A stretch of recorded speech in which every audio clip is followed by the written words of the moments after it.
This is the road to a million, right? And so today, we got a fun one today. This one's really good, and we're going to get into it because there's a lot of pain behind this one today. Katie, before we get going, anything you want to say before we get into today's presentation? Yeah, in order to have a business that big, you gotta have some cleaners on your team. Maybe some cleaners. So speaking of that, how many of you have ever had more than one cleaner quit at the same time? I sure have. Yeah, cool. How many, guys? What is the most amount of cleaners you've had quit at one time? Go ahead and use that fancy chat again. 2, 3, 4, more? Cool. And so I call this a mass exodus. Katie, how many mass exodus have we experienced? We have experienced 4 different mass exoduses. You know, ranging from 4 cleaners to 18 cleaners, all quitting at one time.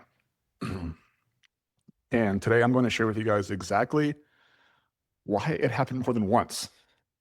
But before I do, there were a couple moments along the way that really helped me understand how to prevent this from happening a 5th time. And the first moment actually happened when I was an employee. Now, before I get to that moment, I think there's something that needs to be addressed, needs to be confronted, needs to be tackled.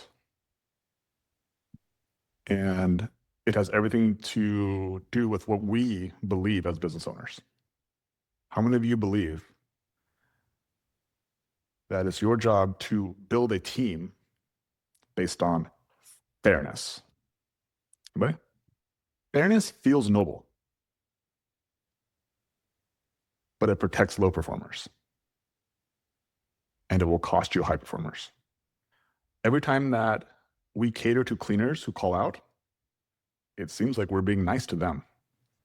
But are we taking into account the perspective of the cleaners who have to pick up their slack? Or the office people who have to reconfigure the schedule? Doesn't seem so fair to them. And so the problem with fairness is it's subject to the perspective you're looking through. And so while building your team based on fairness is done with good intentions, the road to a broken culture is riddled with good intentions with wrong reinforcement. And so today, guys, we're going to talk about how to build a winning culture. And it's not through parties or gifts or warm, fuzzy feelings. Although those things are totally fine. We're going to do this through consistent, repeatable, planned behaviors. So let me tell you guys about the first time I actually ever experienced this. And it was when I was actually an employee of Gym Launch. And so I first became a client of Gym Launch in April of 2017 because I had a gym. In November of 2017, 6 months later, I actually began working for the Gym Launch team. Now, I had 2 jobs. My first job was I coached other gym owners. I coached in a one-on-one setting, and I also did a big group coaching call. The second job I had was sales. It was my job to increase the revenue of Gym Launch. And so I remember specifically one week, I had a bad week. So bad, in fact, that Alex actually set up a one-on-one with me. And he asked me what was going on because my performance had decreased. And I told him I just couldn't close anyone that week. And so Alex ended up pulling my sales opportunities and he gave them to our other sales guy. And even though Alex and I were homies, he didn't let him liking me get in the way of what was the best interest of the business. And that is the exact opposite of what most business owners do. And initially, I was pissed at Alex because in the moment, I was only considering my point of view. And it didn't seem fair because I had some personal issues actually going on See, one of my personal trainers at my gym, her name was Audie, had a big problem. A couple months earlier, Audie had let one of her friends, who was in the process of leaving her husband, move in with her. Now, this friend and husband were actually clients at my gym. Yeah. And one Saturday morning, I got a text from Audie asking if I can talk, which was weird. And so they were giving her a call, and within her first couple words, I could tell the tone in her voice that something was very wrong. And I can still remember sitting there, and I became numb as she told me that she had just walked into her home to find her roommate, my client, dead. She was shot in the head. And we both knew who was responsible for it. Monday morning came around, and the husband was still on the loose. And I had visions of worst case scenario, that he may try to hurt Audie or anyone associated with my gym. And so I did the only thing that I could think of. And I camped outside my gym all week in my truck with a gun. And I just watched and observed and just made sure I knew every single person who pulled up to the gym. And this led me to having to do all my work, which included my sales calls for gym launch, in my truck. And while I did my best, it clearly wasn't enough. And so Alex had every right to pull the sales from me. My personal life got in the way. And that was not fair to the gym launch team. And so the husband eventually got arrested and is currently spending life in prison. And so that situation got resolved. And I made it my mission to actually make it right with the gym launch team. And so that one bad week took me months to rectify. But eventually I turned every single person who told me no that week into a yes. And that was important to me because I wanted to show Alex and I wanted to show the rest of the gym launch team that I wanted to be there. How many of you guys have a real fear that if you were to confront a cleaner on your team, that they would just quit? And this would leave you to have to move clients or cancel clients, or even worse, for you to have to go fulfill these cleans. But what if your cleaners had the same mindset that I had about my job with gym launch? I want you to hold that thought. I want you to hold the belief that could be true. Because 4 months ago, I saw evidence of that happening in our business for the first time. And it quite literally brought me to tears. But before I tell you that story, let me tell you a story about the time that Katie came to me in tears. It was year number 2 of us being in the home cleaning business. Our first full year, I should say, our second full year. So this was 2022. And Katie, I don't know if you remember this, but what was your goal with Bozeman 5-star cleaning that year? What were you focusing on? Yeah, I wanted to make Bozeman 5-star home cleaning the best place to work in town. Yeah. And so Katie decided to throw everything that she knew, all her resources at it. And I remember you offering to take our entire team at the time, which was 6 cleaners, to a personal development conference in Utah. I want to say resources, Katie, like what resources did you throw at this? Yeah, I paid for the tickets to attend the event. I paid for their travel to Utah, and we booked an Airbnb that we could all stay at together. Yeah. But a couple days before the event, what happened, Katie? One cleaner said that something came up and she couldn't go. And then what? And then another said she wasn't going to make it. And then another. And in total, 4 cleaners backed out at the very last minute. Yeah. So it was just Katie and I and 2 of the remaining cleaners who traveled to Utah. And the irony is that there's a couple people on here actually. Montoya's are on here today. Like we ended up reaching out to them and they ended up taking a couple of these people's spots. We had a great weekend. But on Sunday morning, as we were on our way back, Katie got a text. And Katie, what was that text? I quit. I will be returning my supplies tomorrow. When can I meet you? All 4 cleaners who did not attend our weekend together quit. No notice. So, guys, we had built our entire culture on this idea of being fair. We avoided hard conversations. Rarely was anything confronted. Most things were pushed off, which means the relationship between us and the cleaners was very transactional, which made it very easy for them to walk away, which made it very easy for them to put us in a compromised situation because they believed we didn't care, so why would they care?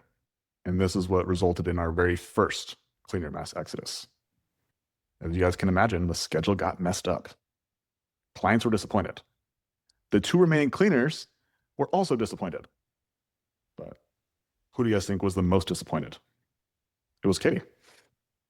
So ultimately, it was her responsibility to solve all these problems. Plus, I had to watch her go out and also clean as well. And so it was about a week after this all happened that Katie came to me in tears. I can still remember this feeling. You know, I remember we were sitting at our dining table. We had this conversation. What did you tell me, Katie? I said, I want to get out of this business completely. Yeah. Now, can you guys guess what I said? What do you think I said? I said, let's do it. I said, let's get out, but not by quitting. Let's get rid of this business by selling it. Logan, And Katie, you're out of your mind. Who on this planet would buy this business? Yeah. Nobody. Katie, not even you. Not right now, anyway. And that is exactly why we need to actually build this business into an asset so someone would actually want to own it. And Katie, that was going to require more from us, not less.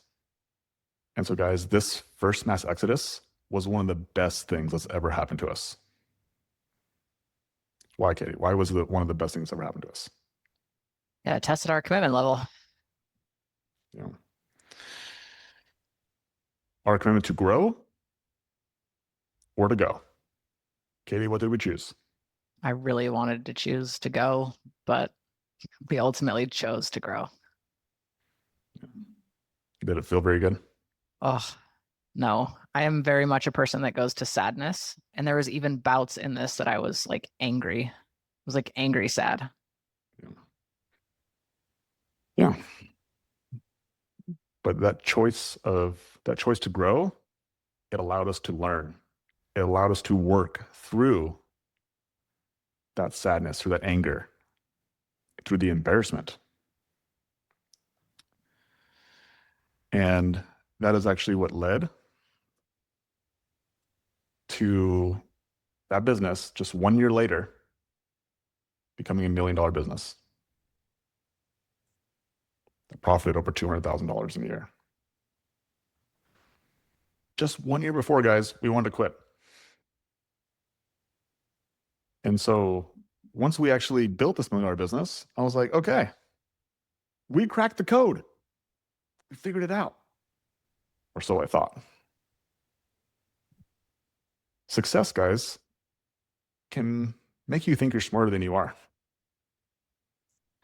And last July, we thought we were pretty smart. When that same cleaning business, Pleasant 5-Star Cleaning, had its biggest month ever. It did $184,000 in a month. And it profited $55,000 in a month. And that doesn't even include owner's pay. We thought we were pretty smart until it happened again. Katie, what's that expression? The bigger they are. The harder they fall. Yeah. Katie, how many cleaners did we lose from July to the beginning of October of last year? Yeah, a lot more than 4. We lost a total of 18 cleaners. And guys, at the end of October, we dropped to $120,000, which is a $64,000 loss from July. And we lost $8,000 that month. And I remember sitting at this very desk, staring at those numbers, thinking, how the frick are we here again? But after a lot of reflection, I realized what we had done. We ignored the standards to keep the peace. We tried hiring long-term employees with short-term mindsets. We hired too slow. We fired too slow. We were just too dang slow. We gave too much attention to low performers. We ignored the high performers. We incentivized the wrong things, and we focused on revenue over values. Our system was completely broken. And it was all based around one belief. What was that belief, Katie? That we should aim to be fair. To poor performers. That belief got us here again. And this time what I learned is that avoiding the hard conversation, it creates anger. You guys notice what Katie said earlier, she was angry. It was anger at ourselves, right? And when we avoid hard conversations, that anger, it comes from us assuming that they should just know. I've already told them once or twice or 3 or 4 times, right? And that assumption is where the frustration comes from. The anger, it also creates anger in your cleaners because they didn't know and you treated them like they should. And this is what creates an us versus them mentality. And this is what led to us having 4 mass exoduses. And it took 4. But I finally realized this was not a cleaner problem. This was a conversation problem. And so today, I want to share with you guys the system that is a result of 4 mass exoduses, of losing lots of cleaners, lots of money, and lots of sleep. This is the 5-star culture system. And without this system, our cleaning business was doomed from the start. Because we were saying the wrong things to the wrong people at the wrong times. And the problem that this 5-star culture system solves was turning hard conversations into connected relationships. And so let's start with hard conversation number 1. Katie, what is hard conversation number 1? Finding the right avatar. Finding the right avatar. You guys, who you have on your team is the most important piece of building a winning culture. What values do you want your team to represent? What are the things that you want to repel? What are hard no's? What are the goals of the cleaners who are on your team? Do your cleaners' goals align with the goals of the business? What skills do your cleaners come with? What skills can you teach? What home environment do the cleaners have that increase their probability of having success with this job? Once you have the answers to those questions, it makes it very clear who the right avatar is for your business. Hard conversation number 2. Katie, what is it? Having the right incentives. How many of you guys enjoy when cleaners come asking you for a raise? It's just the best. Didn't see anybody's hands raised. But the reason they're asking you is because you haven't laid out clearly what they need to do in order to increase their value to the business. When we were able to align cleaners' incentives with the growth of the business, I got excited when I saw cleaners with fat paychecks, because the more they got paid, the more the business grew. And there's something that I try to be very upfront with every single person on my team, that I never give raises. It's not my job. My job is to show everyone on my team how they can earn everything that they want.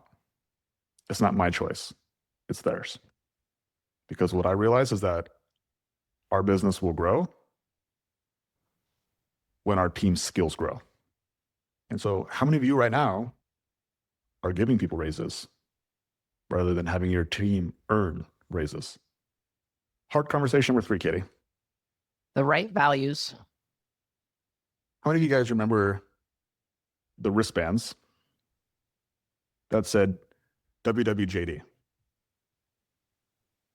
Can you guys remember when those were popular? Yeah. Katie, what does WWJD stand for? What would Jesus do? Yeah. I'll tell you guys how I interpret that message. You guys might have different interpretation, but I interpret that message as it was a decision filter of, like, when I felt like I was lost, like, I could use a decision filter of, like, what would Jesus do in this moment, as a filter for me to make a decision. And so I see the core values of our team solving the same problem of, when they're out in the wild and there's not a clear rule to follow, they have this message, they have these values that they can use as a way to make a decision with no clear right or wrong answer. And so having the right values in your company is what also allows you to coach your team through this decision filter. And so you can either have a business made up of a laundry list of rules, or you can have a few values that lead towards your North Star, that leads towards your mission of your business. And so my recommendation for your core values would be, make them easy to remember, make them easy to implement, and make them matter. But most importantly, make them meaningful. They'll only be meaningful is that if they watch you as the leader of their team embody them, live by them, be obsessed with them. And you'll know when you're doing that is when you watch your team follow you. Who in here wants to be a great leader? Don't be a hypocrite. Go first. Hard conversation number 4, Kitty. Having the right standards. Do your cleaners even know when they're failing to meet the standards? Do you confront or do you avoid? Now, if you guys have been listening the whole time, you see what happens when you avoid. Don't recommend it. Don't recommend it. But if you choose to confront, how do you go about having these conversations? You guys, that's where the one-on-one framework is probably one of the most valuable tools inside the mentorship. Use that framework, practice it. And when you have cleaners with low skill but high will,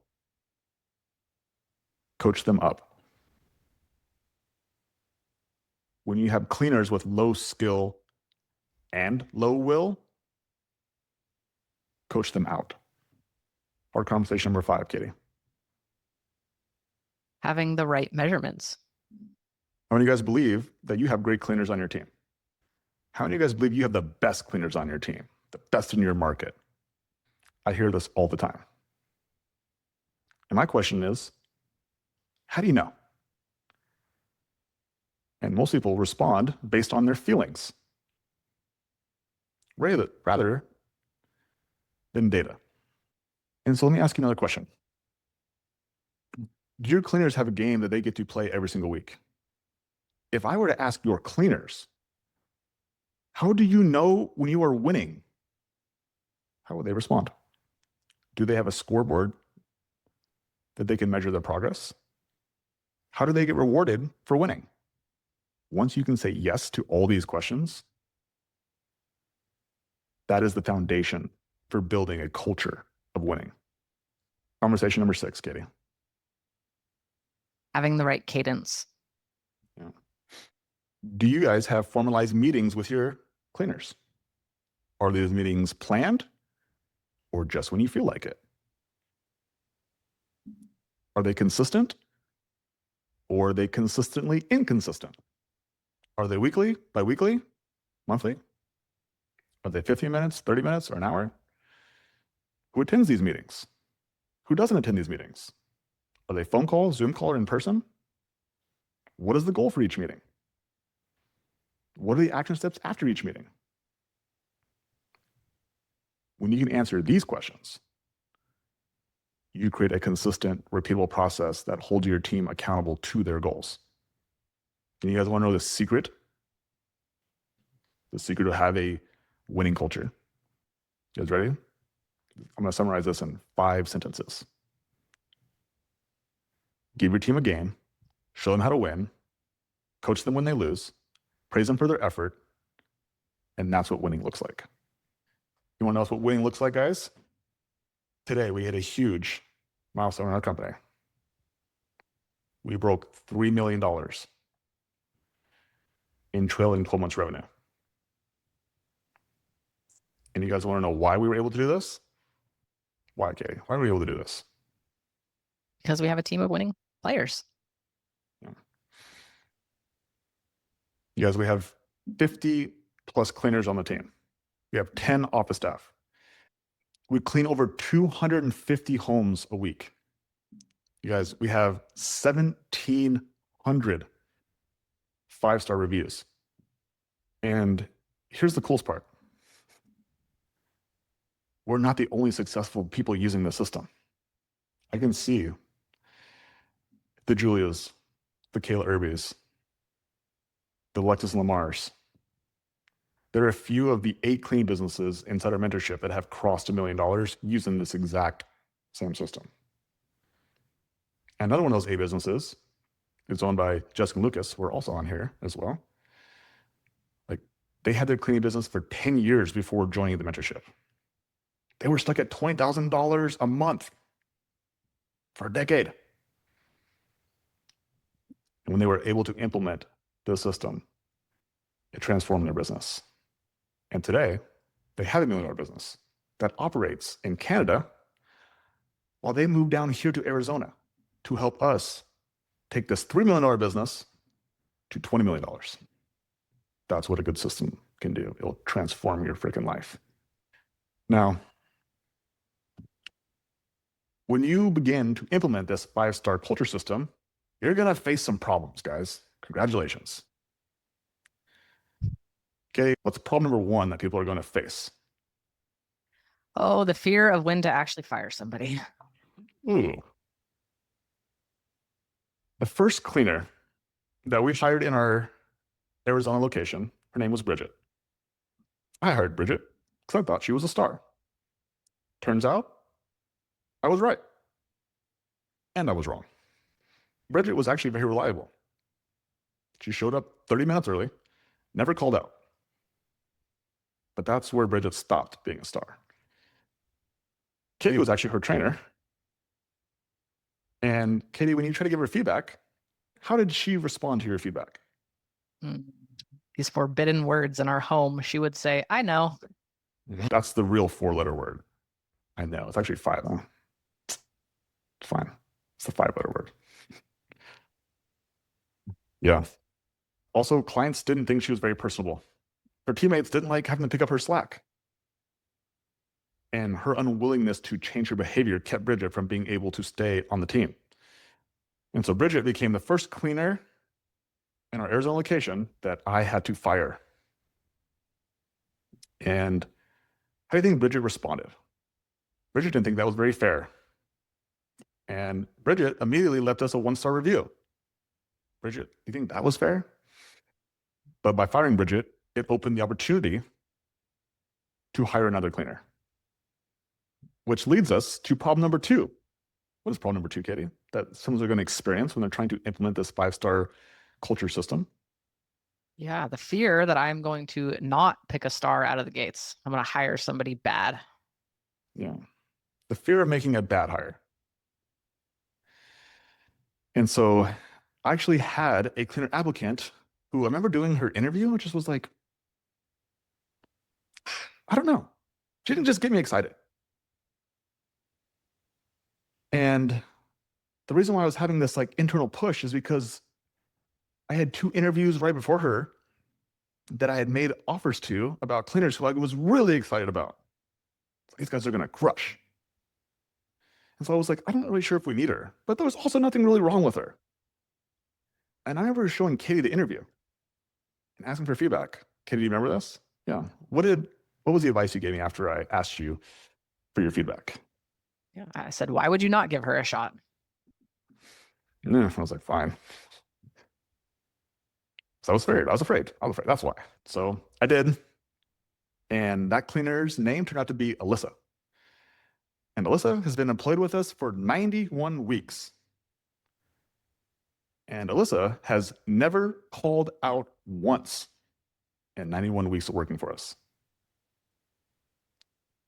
Alyssa has 89 5-star reviews to herself. It's the most amongst all of our cleaners. My fears of hiring a cleaner almost cost me having no winner like Alyssa on our team. Speaking of fears, problem number 3, Katie. What's problem number 3 that someone's going to experience while trying to implement this 5-star culture system?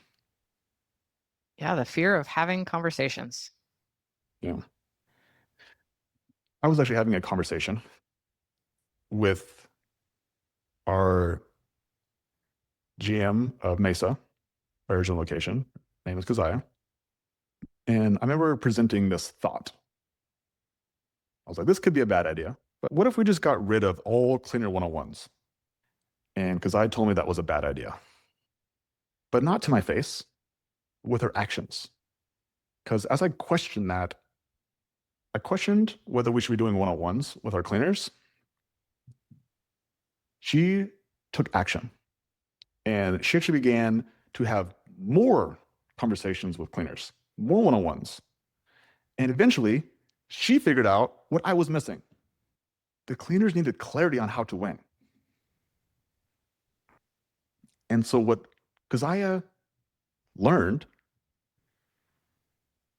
that they needed clarity, she then started to share their stats with them every single week, share their data with them, something that I was too afraid to do. She showed them what was important. She let them know, here's where they were not doing well at. Guess how they responded, guys? They started asking questions about how they could do better. And so then just became Keziah's job to just share with them, to coach them on what they needed to do to get better. And once the cleaners understood what they needed to do to get better, what do you guys think happened? They began to win because someone showed them how to. And so it started with hard conversations of confronting. And now it's conversations for praising. And it's important to understand the sequence. Confronting first leads to the opportunity to praise. I don't know if you guys remember this, but earlier I shared that about 4 months ago, I saw one of these conversations with a cleaner that Keziah actually had that actually brought me to tears. And it was after Keziah had just given this cleaner the choice, grow up or grow out. And I'm going to share with you guys her response. Her response was, I probably don't say this enough, but I'm thankful to be part of this company and grow within it. I'm very grateful you guys are there to teach the employees and help them become better to have a very successful team. I'm blessed to have found a place to work like this, and I hope I can continue to improve in all the areas needed. Wow. After 4 mass exoduses and after watching these cleaners leave and make it very difficult. When I saw that, I was like, I think we're actually finally onto something. I finally built something that I first experienced when I was with Gym Launch. A culture where people actually see an opportunity that they refuse to throw away. And it didn't happen because we were fair, or we ignored them, or we made it easy for them. But it was because we saw greatness in them. We allowed them to feel the struggle so they could earn the prize. Guys, it's taken me 5 years of this home cleaning business to realize that we're not in the business of being fair. We're in the business of growing people. And the moment you see it that way, then you can begin increasing your standards. And you can watch as your team imitates your every move. And so I want you guys to picture a Monday morning, 6 months from now. You wake up. You do not check your phone in a panic wondering who called out. You do not spend your morning covering a job yourself. You do not spend your afternoon putting out team fires.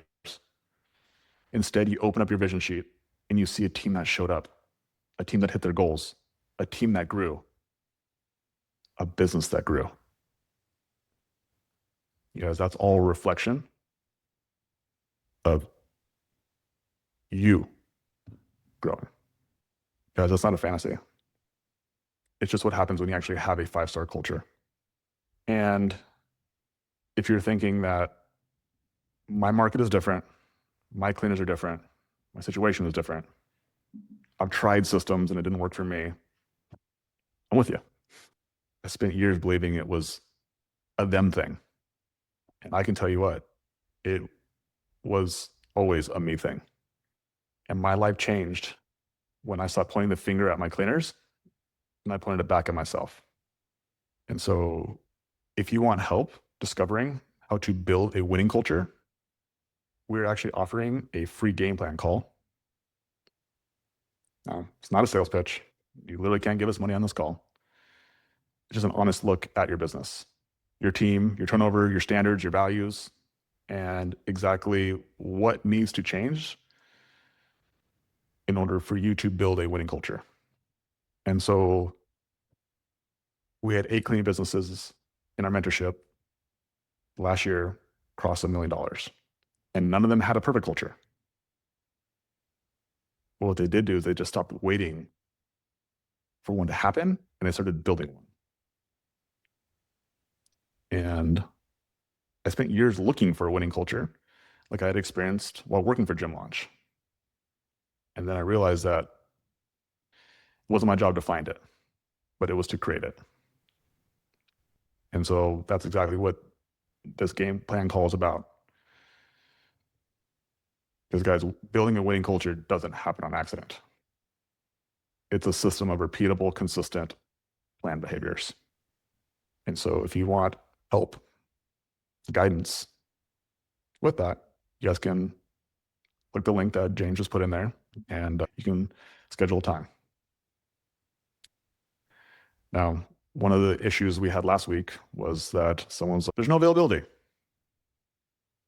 Like, guys, like there is only limited spots. And that's because it's literally Katie and I doing this. Like we are spending our time doing this. And as you guys can imagine, with all the business and things we have going on, like our time is scarce. But we do think it's important, and that's why we block off time for these calls. And speaking of that, another thing that we are opening up this week, we haven't opened up this for a long time, is our 30-day installation program. So this is a rebrand from the 20-day challenge, but yeah, it's been a while, but we're opening up some spots for this program. Again, we'll just have a few spots that will be available because, again, this is Katie and I who are putting our energy into this, so we don't have a lot of availability. But after the game plan call, if you're like, hey, I would actually like some actual help and be able to use the system and everything else that comes with it, you have an opportunity to participate in the 30-day installation program if there's spots available. But yeah, that's something that we're bringing back as a way to give value to you guys who actually want to be able to take what you guys learned today and actually be able to implement it. Because that's one of the most valuable things you guys that we can ever give to you is the ability to implement everything you heard today. And then for everybody who is already in the mentorship, there is a call on Thursday, Q2 planning call that I recommend you guys being on. We're gonna help you guys create goals going into quarter number 2. And we have a brand new vision sheet we're going to reveal as well. That's going to help you guys get clarity on what you guys need to do, what you need to focus on in order to hit these goals. And so I have a lot of appreciation for you guys for being in the game. And whether you're in the mentorship, around the mentorship, like the fact that you guys are in business, like it takes a lot of courage to be in this game, guys. It just takes a lot. And I think the more that you understand that this is an opportunity and you guys get opportunities to either grow or go, both choices are fine. Just pick one and go all in on it. Okay. Any final words? No, appreciate you putting your time towards these calls. Reliving some of these stories brings back a lot of feelings. Yeah, a lot of memories. And we definitely did not get here on accident. So for those of you that are going through it and feeling all of the feels, push through them. Yeah. I want to share this with you guys. This is actually something that I shared with Katie and Lucas on one of our calls earlier, and I actually think this is important. So see if I can find it for you guys again. But I had this epiphany on a call earlier today when it was Katie and Lucas. And Lucas was talking about how he's like, the system that you guys have built, it's so cool. And I think it's important that everyone understands that it only happened because we put ourselves in the situation to be able to get feedback from what we were doing. And that feedback was we did it wrong. We had refunds. We had clients who canceled. We had cleaners who leave. And a lot of cleaners who left. And it was only through that we learned. And you guys can see this right here, this book. If you guys, for the people who are listening, you can't see what I'm holding up, but I'm holding up this book. It's called $100 Million Money Models. And the author of this book is Alex Hormozi. And he talks about how he built his business to $100 million, okay, which is wild. But there's one piece in here, and I remember reading this. And so I wanted to share with you guys because I don't think most people probably, if they weren't trained to see it, they would probably not catch it. But one of the last sections in the book is called Make Your Money Model. Alex says, looking back at the evolution of Jim Launch's $100 million money model today, that's the title of this chapter. And the very first sentence was, I accidentally discovered the Jim Launch licensing money model. Okay, that was like his first sentence. But then he had an author's note in here where he says, when I started, I didn't know any of this money model stuff. It only looks clean looking back. I think I want to just highlight that right there, is that you guys hear this presentation today, and it all looks clean as we reflect on the stories, as we tell the things, how they're like, oh, this and then this. Like, it was 100% just like a hit in the face, punch in the face, like we have no idea what we're doing while we're going through it. But then looking back, sure, this is how it was done. This is how the 5-star culture system was created, but it only was created because we were able to look back on what we did, not because we knew what we were doing going forward. And so right now, if you guys are like, man, I don't know if I could build $1 million business. Cool. Neither did we. That's why it's important for you just to stay in the game, just to continue to have the humility to take the feedback from the marketplace and change your behavior. Update your beliefs. Update what you're willing to do. Update what you're willing to sacrifice. Update your commitment. Commit to grow or commit to going away. Choose one. So thank you guys so much for hopping on here today. Really appreciate you guys' attention for this time you guys are on here so much. And yeah, if you guys are not inside the mentorship, keep getting on these calls. We do them every single week. Free resources everywhere. Free game plan call as well. And if you guys in the mentorship, yeah, thank you guys for believing in us and giving us the opportunity to be able to help you guys out on this journey. And yeah, see you guys on all the coaching calls this week, the Tuesday call, the Wednesday call, but also on the Q2 planning call on Thursday. So have a great rest of your guys' Monday. Look forward to seeing you guys later in the week. Bye-bye. Bye, guys.